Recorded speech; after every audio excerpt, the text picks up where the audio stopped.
Lionel Messi ahead of 2026 World Cup don't make decision wey fit make Ronaldo fans peace for body o. Messi wey dem bin don compare with some kindergarten footballers for Sango market. When he never win World Cup, don show green light say he wan win another World Cup o.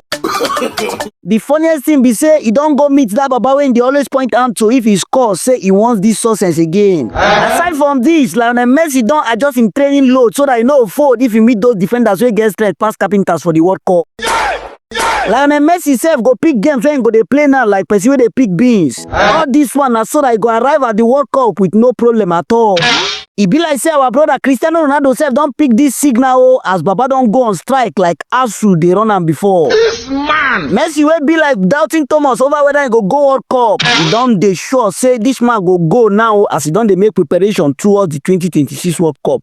Wetin be your take about this Messi preparation? Shey you feel say players suppose to dey pick matches wey him go play just because say he wan go World Cup? Drop your take and not forget to share this video. Thank you.